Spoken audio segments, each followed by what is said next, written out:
পাকিস্তানের আলিমদার নাকি বাংলাদেশের শরফুদ্দৌলা ইবনে শহীদ সৈকত? কে সেরা আম্পায়ার? বিলি বাউডেনের কথা মনে আছে? 4 ছক্কার সময় তিনি নেচে নেচে সংকেত দিতেন, আউট জানাতেন আঙুল বাঁকা করে। সিমন টাফেল ও ইয়ান গোল্ডের মতো আম্পায়াররাও ক্রিকেট মাঠে সুনাম কুড়িয়ে গেছেন। বর্তমানে আছেন কুমার ধর্মসেনা, রিচার্ড কেটেলবোরো ও নিথিন মেননরা। মাঠে ক্রিকেটাররা যাই করেন, এ আম্পায়ারদের সিদ্ধান্তই চূড়ান্ত। ক্রিকেটের সেরা কয়েকজন আম্পায়ার সম্পর্কে জেনে নেওয়া যাক। শুরুতেই শরফুদ্দৌলা ইবনে শহীদ সৈকত। কোনো ক্রিকেটার নন, আম্পায়ার হয়েই ব্যাট বলের খেলায় সৈকতই এখন বাংলাদেশের সবচেয়ে বড় তারকা। বাংলাদেশের একমাত্র আম্পায়ার হিসেবে তিনি আছেন আইসিসির এলিট প্যানেলে। ঘুরে ঘুরে ম্যাচ পরিচালনা করছেন ভারত থেকে অস্ট্রেলিয়া হয়ে ইংল্যান্ডে। ভারত অস্ট্রেলিয়ার বর্ডার গাভাস্কার ট্রফি কিংবা ভারত ইংল্যান্ডের অ্যান্ডারসন টেন্ডুলকার সিরিজে সফলতার সাথে আম্পায়ারিং করেছেন সৈকত। অতীতে দেশের কোনো আম্পায়ার এত বড় মঞ্চে যাওয়ার সুযোগ পায়নি। সৈকত আউট দিয়েছেন মানেই আউট, তিনি আউট দেননি মানে আউট হয়নি। তার বিরুদ্ধে রিভিউ নেওয়া মানে একটি রিভিউ নষ্ট করা। আসা যাক আলিমদার প্রসঙ্গে। একই সাথে বিতর্ক ও সফলতা। আলিমদারের ঝুলিতে দুটোই আছে। আলিমদারের অভিজ্ঞতা বর্তমানে যে কোনো আম্পায়ারের চেয়ে বেশি। তিনি যতগুলো ম্যাচ পরিচালনা করেছেন, অনেক ক্রিকেটার ততগুলো ম্যাচ খেলার সুযোগও পায়নি। পুরো ক্যারিয়ার জুড়ে পাকিস্তানের এই আম্পায়ার ধারাবাহিকতা বজায় রেখেছেন। অবশ্য বাংলাদেশের মানুষের কাছে আলিমদার চরম বিতর্কিত এক নাম। 2015 বিশ্বকাপের কোয়ার্টার ফাইনালে ভারতের বিপক্ষে রুবেলের করা একটি ফুল টস বলকে নো বল দেওয়ায় বাংলাদেশে তাকে নিয়ে সমালোচনা হয়। রিচার্ড কেটেলবোরোর কথা না বললেই নয়। বর্তমানে সক্রিয় আম্পায়ারদের মধ্যে তিনি অন্যতম। নিজের আম্পায়ারিং ক্যারিয়ারে বেশ সফল হলেও কেটেলবোরো ভারতের জন্য একটি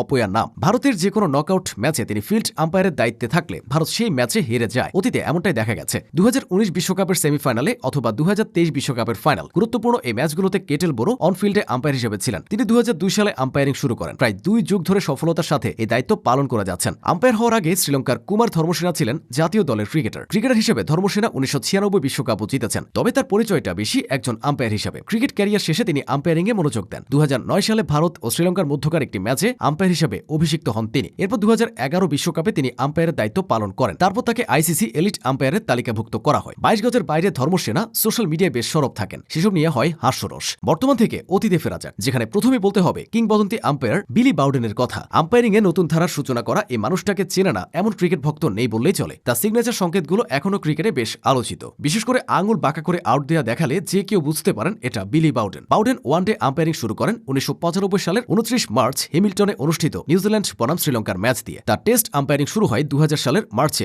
অকল্যান্ডে অনুষ্ঠিত নিউজিল্যান্ড বনাম অস্ট্রেলিয়ার টেস্ট দিয়ে। তিনি 2003 সালে আইসিসির আম্পায়ারদের এলিট প্যানেলে ঢোকেন। 2013 সাল পর্যন্ত তিনি এলিট প্যানেলে ছিলেন। সিমন টাফেল ছিলেন ক্রিকেটের সবচেয়ে নিখুঁত আম্পায়ারদের একজন। ক্ষুরধার যোগ্যতার কারণে মাত্র 29 বছর বয়সে তাকে টেস্ট আম্পায়ারিং এর সুযোগ দিয়েছিল আইসিসি। তিনিও সেই সুযোগ বেশ ভালোভাবে কাজে লাগিয়েছিলেন। টাফেল 2004 থেকে 2008 সাল পর্যন্ত টানা আইসিসির বর্ষসেরা আম্পায়ার হয়েছিলেন। তিনি মোট 3টি বিশ্বকাপ ম্যাচ পরিচালনা করেছেন। এছাড়া ইয়ান গোল্ড, ডেভিড শেফার্ড ও স্টিভ বাকুনাররাও অতীতে আম্পায়ারিং এর আলোচিত মুখ ছিলেন। ক্রিকেটারদের মতো তারকা খ্যাতি না পেলেও মাঠে এ আম্পায়াররা ছিলেন সবচেয়ে বড় প্রভাবক।